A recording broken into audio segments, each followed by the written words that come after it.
This is the Farming for a Better Climate podcast. Hello and welcome to this Farming for a Better Climate podcast. My name is Séamus Murphy and today I am joined again by Robert Ramsay. How's it going, Robert? Yeah, good. Thanks, Séamus. How are you? I am all good. So, as you know, we've been going through kind of all the different agricultural sectors and seeing how they've been faring over the last 12 to 15, 16 months. We'll say where since the kind of beginning of the cost of living crisis, the war in Ukraine, and all these kind of global shocks that have had an impact on agriculture in Scotland, and we've kind of looked at what farmers on the ground are doing and can do to kind of build that little bit of resilience. One of the biggest kind of most scrutinized industries is the red meat sector, and particularly beef. Now, we didn't have to look far to get a beef specialist to come and speak to us because, Robert, that is what you do. That is your job, and you are an active farmer as well outside of the kind of the day job. So I suppose we might as well just kick off then. What have you seen the big impacts of those global shocks that we've seen? What have you seen in the beef sector this year? Yeah, so it's been really interesting, and a lot of this will kind of mirror what we've spoken about in previous podcasts Yeah, as well. But probably the general beef farmer this time last year was in a real scary place. You know, we were at a point where the cost of living crisis for the general public was kind of starting, mm, and our costs were ramping. You know, it was a snowball rolling down a hill. And at the same time, the one price that wasn't inflating was the price of our product. So we had a yeah, good price for cull cows. We had a good price for, um, well, yeah, cull cows were a good trade. At the same time, milk price was rising. Things were heading the right way for other industries. Sheep were pretty good. In fact, sheep were exceptionally good at that stage, and the beef job was just a bit stale. You know, it wasn't really happening. And the fear we had, and the story that was going round really was people couldn't afford to do anything, and the cost of food, the cost of food inflation was going to be something that meant that they were going to be really assessing what was going in their basket, in their shopping basket, and the expectation was that beef would be badly hit. So last year we were looking at prices. You know, we've heard all the fertilizer prices and feed prices, but everything at least doubled at a point when our sale price, our farm gate price, was we thought likely to go down. So this time last year was a very depressing, difficult place to be. And at the same time, you put on the news, and you got maybe third article on the news was climate change, red meat, plant based. You know, mm, there was a real, and still is, there's a real story there. And the problem I in talking to beef farmers, you know, we're always trying to get across how complicated it all is. And then we hear the story in the media about how simple it all is. That actually we just need to go plant based and we're job done. That happy days. It's not. That's not the case. But yeah, that's probably, I kind of went off on one there. But the point was, this time last year we were in a really pretty challenging place, and actually came through it. We talk about, the challenge for beef farmers is to become challenge for all farmers, all people in the world, is to become more efficient, produce more with less. And that's exactly what we did last year. Was we made changes to businesses. Some people made massive changes to the businesses. Others made fairly minor, but multiple fairly minor changes with a view to save money. And yeah, it's interesting to see how we actually saved money in this part of the world. In southwest Scotland, we had brilliant conditions for growing grass. We had basically a perfect summer. mm, Um, so producing stuff with less was actually fairly straightforward last year. But what was really interesting to see was how well farmers rose to that challenge and how much they could do when they were tightening their belts. So it actually went from being a really negative point in January to, by probably into the autumn, we were still a bit worried, and now yeah, we got to this January. Store cattle prices are flying. You know, they're at record prices, due to a lack of supply. Cull cow prices remain strong, which again drives that lack of supply because there's always cows going out the system. And actually, the outlook for beef in the next few months, anyway, the rest of this year, looks to be pretty promising. We're producing something that's in demand, and we're producing it hopefully in a more environmentally sensitive manner. We've got more Yeah. of a focus on costs and both environmental and economic costs. You mentioned the kind of good, the perfect summer kind of that was had in the southwest last year, and I've heard a lot of people kind of mention that it was an exceptional summer for grass in the southwest. There are different stories in other parts of the country. Do you think that the other parts of the country would have been kind of had it a bit harder in terms of, Yeah, or, I mean, felt the impacts of the kind of felt those impacts that you outlined there a bit harder anyway? yeah, no, there's no doubt. You go into the borders and you go to the east coast, and there was proper, in fact, in northeast as well, there was proper drought conditions. So Yeah. we were in drought the previous year, and Mm. it's quite tough. Farming with we complain about farming with too much water a lot, but actually farming with not enough water is even harder. Mm. So there are people out there that in the summer it was a proper scary time, but for most the job came reasonably good. They got a good harvest. It was a good year Yeah. for growing cereal crops, and most of the areas where I mean we are generalising here. There's people affected, and everybody's affected differently. But the east coast business that was probably most affected by drought, the kind of standard business there is a bit more diverse. So there's Mm. more mixed farming, or certainly those with beef cattle have also got an arable enterprise and other things on the go. So they probably have spread the risk a wee bit, Yeah. and for the most part came through it. And ultimately there was plenty forage for this winter in the country, and forage can be moved if it needs to be. So at the moment there are bales moving about and things happening, but we're nearly there. The forecast is we're the end of March. The forecast is mild and moist, but not too wet. Yeah. Probably in the next 2 or 3 weeks, we're probably going to see cattle back out at grass, and things are looking pretty buoyant. And do you think then that the kind of that shock, basically you've rode that wave and you're out the other side of any of the kind of the difficult part of it, essentially, that you know obviously every kind of you, every year is really dependent on weather, but given the kind of the shift in those global kind of shocks, that's an additional kind of, or could be an additional kind of worry. Do you think that the risk of getting impacted by those global shocks is kind of that's past as well? It's never passed, but I think what we got there was so many things coming together at once, and it was Yeah. a shock's the right word, to be fair. So, are we exposed to global commodity prices? Yes, and Hmm. always, certainly for the foreseeable future, that's the model we're in just now. But I don't think there's anything. Who knows what's round the corner? That's the trouble. Yeah.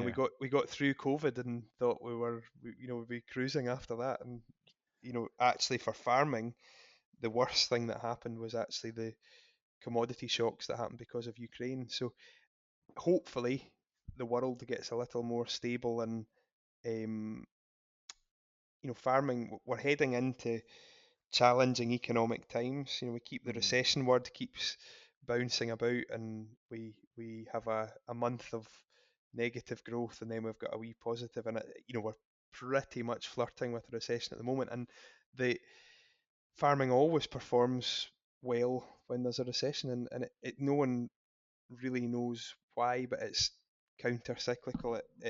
It performs well with a recession. So I think there's enough reason to be pretty positive for the next couple of years. The challenge, I suppose, is what we do with our product. So our product is still under quite a lot of scrutiny in terms of Yeah. media and scientific scrutiny. Um, and we need to telling stories. used to get a row for telling stories when you were a child, and that's where I'm at as well. Is we need to tell facts. We need to know where we're at, and we need to tell our consumer good news stories, which are scientific fact based. We we need to. I think we need to step up to the plate here and don't make this a fight. Make this a conversation, Yeah. and explain the good stuff that we as a country do, and try and make ourselves and make sure that we actually are different to who we say we're different than. We always say about how we don't have feedlots in Scotland. Mm. We've got roofs on our feedlots in a lot of cases. We've got a lot of intensively finished cattle that are eating crops that could be consumed by human beings. That there's a big conversation to be had that we need to make sure that we can maintain trust of our consumers. Yeah. Because if we lose trust of your consumer, doesn't matter what global commodity prices and things do. If nobody wants to buy our stuff, we've got a big problem. And just on that, do you think that kind of the climate discussions, do you think that kind of, and do you think the climate discussion kind of fell away a bit in the last 12 months as these other kind of big issues came into the fore in the farming in a farming kind of circle, we'll say. So we've never done as many carbon audits Mm. and never spoken about net zero and the challenge that's in front of us, and what net zero, the national net zero target, what does that actually mean for individual farmers? So did it change? I think the where we were in probably 2019, we were in a really pretty negative place where it was hard to see how we were going to farm our way out of Mm. the barrage of news and headlines, and I would say that I don't want to quote Donald Trump, but there was a lot of fake news out there too. Probably and COVID gave us time. There was something else in the news all the time, and kind of we always talked about how we gained a sense of purpose again. That actually producing Yeah. food, the public then realised that actually if we don't have these guys doing this, we don't have this stuff. No toilet rolls made them realise that actually we had no toilet rolls, but we still had a supply of all the nationally produced stuff. Mm. Um, how has that story changed? So I think the discussions matured a lot um, over that 3 year period. Um, but it'll be interesting to see where it goes, and I'm actually really interested to know where what these targets that have been set. The more you understand about climate science, and the more information you get, the more you realise how challenging these targets actually are. Yeah. I think like just from what you've said there, as well as an environmental consultant that works a lot in terms in carbon management. Um, Personally, I've seen where I feel like that switch, or that where the change has been more so in the interest that we're receiving from within, we'll say, the farming community, in terms of like that openness to learn a bit more about it, and then actually take action, which I suppose it's that, as you said, that the conversation has matured, and I think it's on both sides, on the Yeah. from the consumer's perspective and from the farmer's perspective. It's there's a joint kind of agreement that both are trying to do the right thing. Hmm. Maybe what each individual defines as the right thing is different, but everyone's in it for the right reasons, Yeah. essentially. So this is not these are not accurate statistics, but my gut feeling, we're in doing a lot of IAXs at the moment, so we see a lot of farmers over the next few weeks, and my feeling, speaking to dozens of farmers in the last couple of weeks, more than half of my clients significantly more than half of my clients genuinely care about or are worried about climate change and Mm. genuinely care about their part in it and want to do whatever they can. They don't believe, the vast majority don't believe, along with me, don't believe they're killing the planet. They don't believe that their cow, their beef system is worse. I I agree with you, and I think to a point anyway on that, like, because it is you're to say that any individual farm or any kind of or that cattle are killing the planet is wholly inaccurate.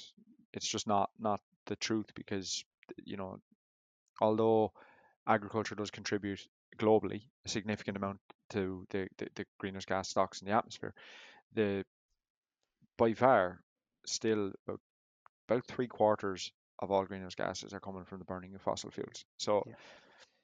y- you know there's a contribution there, and I think I don't think I need to argue with anyone about that. I think everyone accepts that now at this stage. The frustration for farmers is, are we trying to solve the climate crisis, or are we trying to meet our target?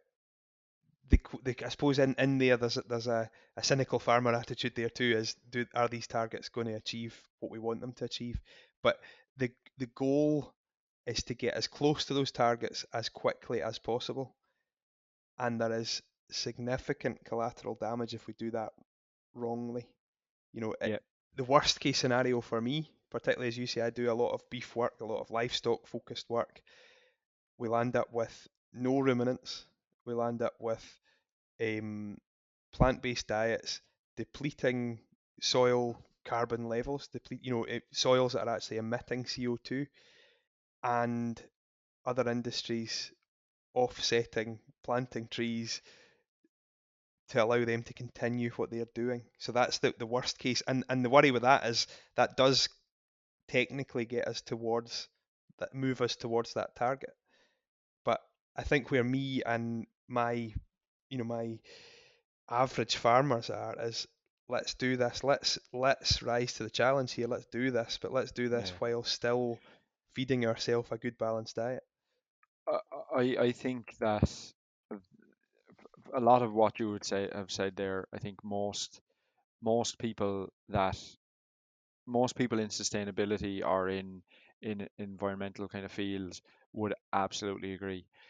I was at a conference in London not so long ago called it was something to do with the future of food, and they had a panel that was called the future of protein, and on that panel there was one person from a frozen food company, um, and everyone else was from alternative proteins, so kind of lab grown meat or other kind of brands essentially. And the question was raised by a colleague of mine that was there that it seemed ridiculous to have a panel on the future of protein that didn't include. Actually, it was raised in the whole at the outset of the whole conference by another individual. I think he was a reporter, that it was absolutely ridiculous that there wasn't one farmer on any of the panels, Hmm. as to talk about the future of food. There were farmers in the room, and there were kind of similar to me, consultants and stuff, but seemed absolutely bizarre that you would talk about the future of food without having livestock agriculture in there. Not only because it's just I don't want to see that, or we it's not something that we would like to see in the future, but also because it's not going to happen. Hmm. There is no way that there's a future of protein without livestock agriculture. It doesn't exist. The thing, I was sitting on a panel on I was at the Rare Breed Survival Trust conference at Balcaski at Anstruther last week, and it was a great. I really enjoy doing work in the RBST smallholder type world because it's a different, it's a lot of farmers, it's a lot of, eh, there's a lot of common ground, but there's also there's different priorities, different, Yeah, the end point isn't necessarily big profits and it isn't necessarily big production. It's about, conservation and biodiversity. But in the panel I was on was talking about it, so our title was the farm of 2040. What does it look like? And the challenge at the moment is we talk about what we're going to need to do to reduce emissions. Like 10 out of 10, totally agree. But by 2040, we're going to have to. So by 2050, we need 60% more food than we've got just now for the grow the where they expect the population to be in the region of 10 billion by that stage. And we also have to deal with farming in a changing climate. Yeah. And the worst thing for so um, when we look at carbon audits for over the years, so people with a number of people who've done carbon audits annually or every other year for you know many years since the start of AgriCalc Yeah. even. Um, what's quite obvious is that the carbon footprint of a normal beef and sheep farm is worse in a wet year. So the poorest years that we've got data for are 2012 and 2017. Yeah. So if we see extreme weather, whether it's too hot, too dry, too wet, too whatever it is, we have a challenge, but we still have a job to do to produce food. And the another kind of tangent I suppose I went on was about chasing one metric, solely chasing reducing emissions. So we must reduce emissions, we must chase that. But chasing it in isolation on its being the sole thing that we're aiming for becomes where the dairy industry, the poultry industry have done it genetically. So the dairy industry chased milk they got loads and loads of milk. At the start of, um, when we started to understand genetics better, they selected and selected and selected for milk, and they Hmm. got massive yields of milk out of infertile, immobile cows that couldn't, that really struggled to last, lame cows, massive welfare issue or borderline welfare issue, which they've now totally addressed by looking at all the other traits that are important, with Yeah. milk still being the key driver. It's the driver to profit, driver to, that ultimately you fill the milk tank. That's where you make your money. But Mm. it was only by taking a small step back and looking at all the other things that dairy cow has to do, you realise, or you start to piece together a cow that actually fits, that's fit for purpose. That Yeah. was a big job. The job we've got to do for our businesses and our industry is bigger, but we Yeah. have to start looking, or we have to really acknowledge the multifactorial nature of what we do. It's not just about producing methane and producing food. It, There's it, all the it's other stuff. it's actually quite I don't know if you've been watching the new David Attenborough documentary that is on the BBC. It's actually quite kind of encouraging that on the one or two episodes that I've watched, I don't know if there are more out now, but um, there's been a couple of mentions of the importance of grazing in terms of or managing kind of nature-friendly farming and these kind of things, and managing grasslands for both agricultural productivity as well as the biodiversity side of it. And I think that that's kind of key in all of this because, as you said, the chasing carbon reductions in isolation can result in reduction in biodiversity and things like this alongside the yield penalties or penalty in food production.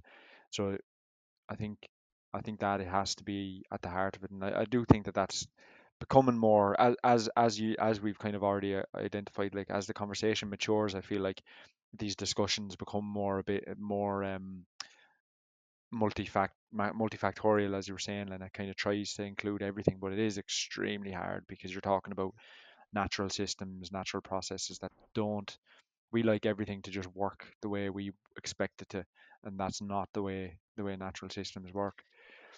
Just going back, you mentioned dairy and the way dairy kind of sorted out their their issues.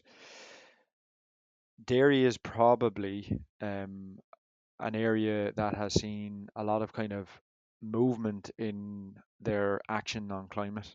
quite quickly through kind of supply chains, I suppose.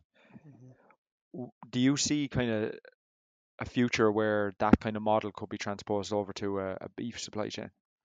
Yeah, so it's really interesting, and um, we do talk about this a lot, but the one of the best things we have in the beef industry is the marketing system and the way we've got a very traditional a store cattle. So we've got a obviously varied landscape. We're producing a those with generally those with rougher ground, more scope are producing weaned calves or store cattle, which are going east or north from here normally to be finished by a specialist finisher. The route to sale now, or the where they're sold, is competitively at a public auction, a public auction at an auction mart.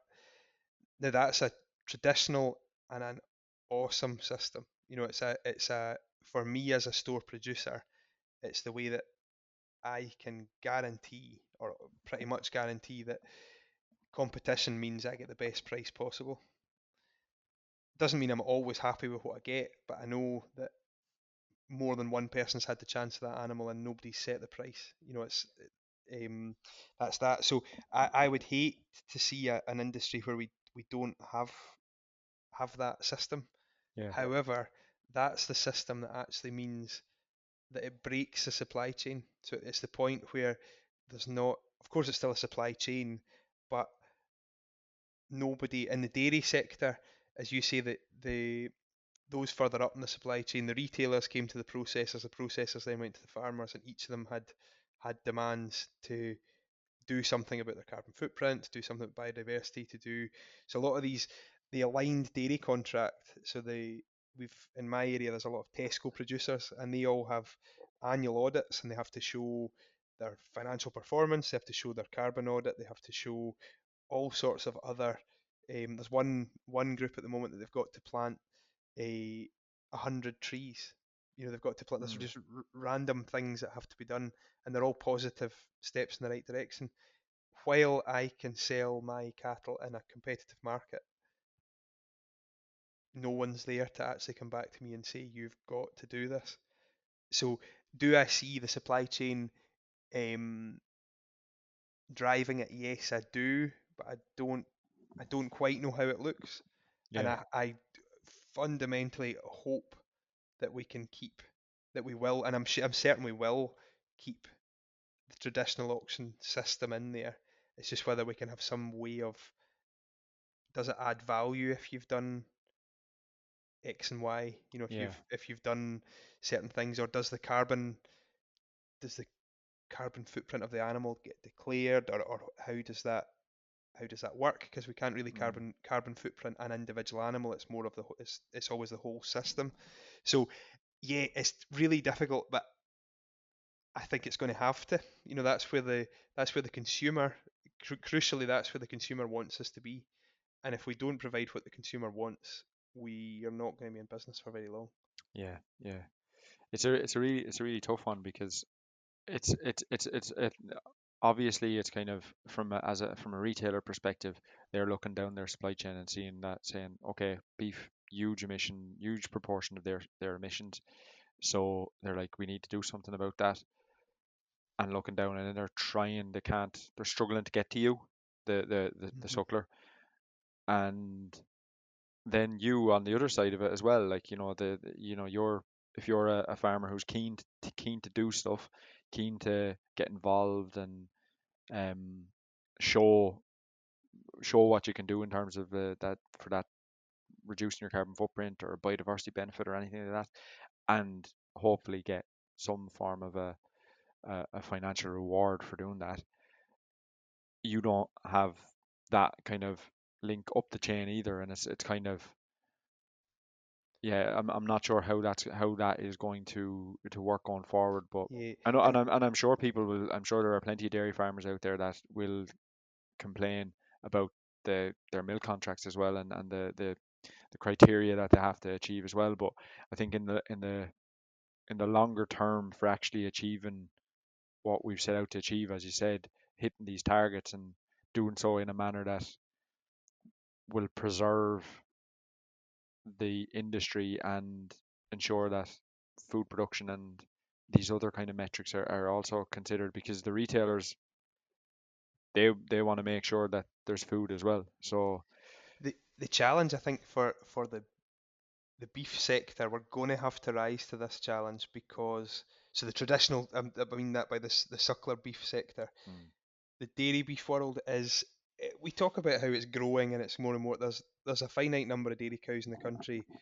Most people are using sex semen. There's a hell of a lot of beef cattle already out there from out of dairy herds. So I don't think that area is going to grow dramatically. yeah, But what they do have is there's quite a lot of aligned type models there where effectively a company nearly or a business nearly rents a womb off the dairy farmer and you get a beef calf out it and it goes into a butler or a blade or various other yeah, big corporate type systems. And when we do that, we can then carbon audit, we can then biodiversity audit, we can then do everything that the dairy guy does. And then the supermarket can then take that stuff and say this is the lowest carbon, best for bees, or whatever the story is, because they know they can audit it and there's no break in that chain. mm, So something somewhere is going to have to happen to allow the markets to do the hugely important bit of work that they do, whilst also allowing us to feed back to a much more environmentally biodiversity aware consumer. yeah, yeah, But it's exciting, and when there's a it's just, you always hear about challenge and opportunity that are actually the same thing, and this is what we've seen is, and I think I'm now quite my views on it are pretty galvanized now. People want to eat beef. yeah, People are, I think, happy that there's a lot of people who will be aiming to eat maybe a bit less and a bit higher quality beef. So my brother is a general surgeon. He's a consultant surgeon in Aberdeen, and he's a beef farmer at heart, who's a colorectal cancer specialist. And his view is meat isn't the problem. Meat's involved in our diet. Processing is a big issue. So the more processed something is, the worse it is for us. Not it's not rocket science either. But his view is most people in Scotland could do with probably eating a little less and eating better quality. yeah, What we need to do, we're importing 50% of in Britain. We're importing 50% of the beef that we eat.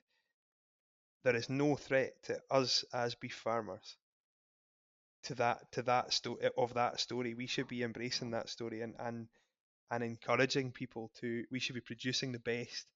We should be marketing it as the best and producing what that new environmental and health aware consumer actually wants. mm, yeah, and really kind of shout loud about the as you said, the carbon stuff and the biodiversity stuff and all of those things that will let that aware consumer make Yeah. a decision. And The yeah, the other one I've started shouting about. Well, it's not shouting, but positively talking about is jobs. So we took a farm advisory service discussion group, a FAS Connect group, to Highland Meats at Saltcoats, hmm, and we did a hoof to hook. So we looked at um, cattle pre-slaughter and we judged them. Did a bit of a stock judging type thing, quite a good wee evening, and then we saw them 2 or 3 days later on the hook. I saw them as a carcass, and this was a thing. Most of these guys are store producers and quite detached from that. But it was really to see what makes a good carcass. What are these butchers actually looking for, and what could we do better? How can we be more efficient in producing these animals? yeah, But then we also got a tour of the whole slaughterhouse, the whole processing facility, and in that facility there are 300 people on that shift.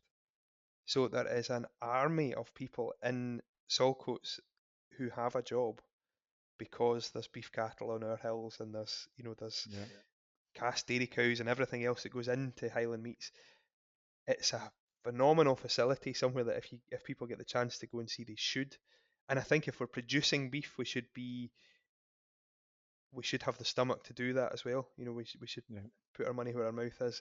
But when you see that volume of people who are in proper gainful employment, that was a light bulb moment for me to see Mm.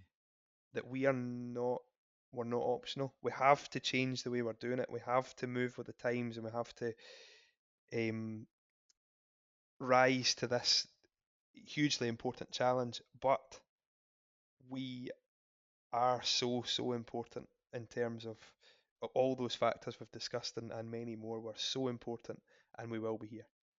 I think that's probably as good a place as any to finish up. Thanks very much, Robert, for coming on. No problem. For more information on what we kind of spoke about here and how you can start to look at reducing your emissions from your beef system, please visit the Farming for a Better Climate website. And for more of these podcasts, you'll find them wherever you get your podcasts. Thanks for listening.